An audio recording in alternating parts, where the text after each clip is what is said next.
What's going on? Welcome back to the channel. Thank you for joining me if you're new here. Today is part 2 of me prepping and painting my rear bumper so I can get that put on my JT to match the front and side steps of it. In the last video, I went ahead and unboxed and showed y'all the bumper that I got to go on my JT, which is a DV8 bumper. That bumper does come powder coated with a slight texture on it that I did not want, so I did go ahead and sand that down and get it all prepped so that I can start the process of painting it and have a smooth finish. If you're new here and you haven't checked out that video, go back and check that out so you can get caught up and see what the process was of doing that and how that all went. But again, so I will be finishing that up today. I did go ahead and prime it off camera on the last video, so it is primered and ready for paint right now. As you can see, this is about 2 coats of primer. It is nice and sanded and smooth, so that texture is not there anymore, which did take a little bit of time, a little longer than I expected to get it like that. But nonetheless, it is done and ready to be painted. I did go ahead and pick up a different color paint, a darker gray paint. If you remember from the last video, I did say that the paint gray that I chose last time doesn't really match the vinyl on my truck. So I did pick up another one and do a test, like a test run of it on some spare metal that I have in my garage. And I like the way it looks. The paint that I'm working with right now is this Krylon matte deep gray, color max words. So what the plan is to go ahead and start painting a couple coats of that on here. I'm not sure exactly how much I'm going to do, and then I'll do a wet sand on it once I get to where I think coverage is sufficient enough. Then I'll wet sand it to make sure that it's smooth, and then I'm gonna clear coat it. The reason I went with matte, a lot of people I'm sure is going to wonder why would I go with a matte finish if I'm going to clear coat, is because I don't want a high gloss, and with a matte base, with putting a clear coat, a gloss clear coat over it, it will have some sheen, but it's not going to look like the paint job on the actual truck itself, which is kind of the look that I'm going for. So I will be going ahead and tackling all that today. Again, I've already done the prep work from the last video, so it's just a continuation right now.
Alright y'all, so as I was editing this video and putting it all together, I realized I didn't film any kind of conclusion or anything.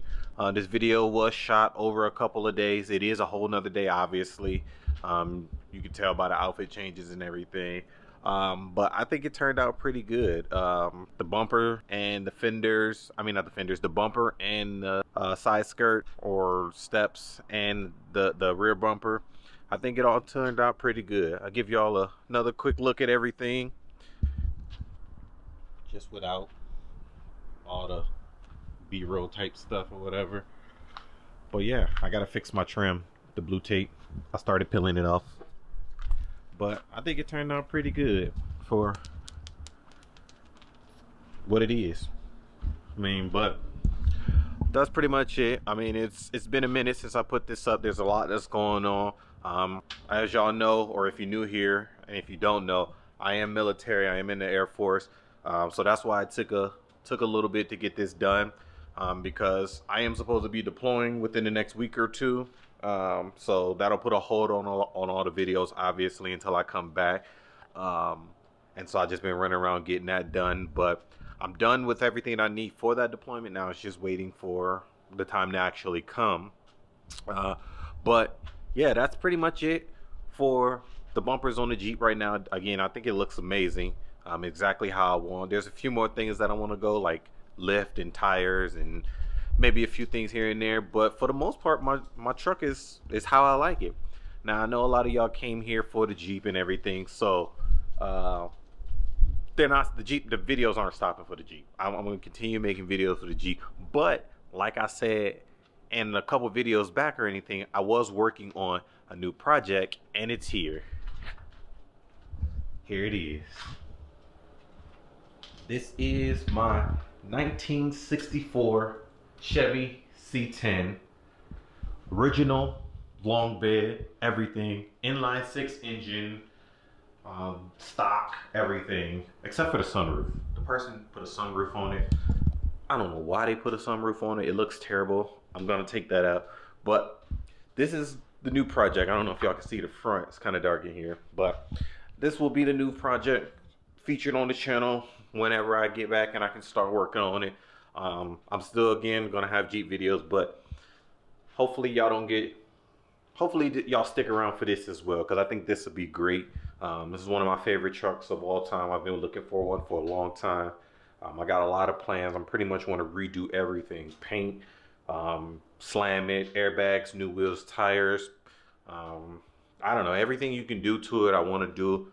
A lot of people gonna hate it, but I want to chop this bed and make it a short bed, because I just like short beds over long beds, bumpers, all of it. And I plan on recording everything, even down to rewiring everything, which is gonna be a task at itself.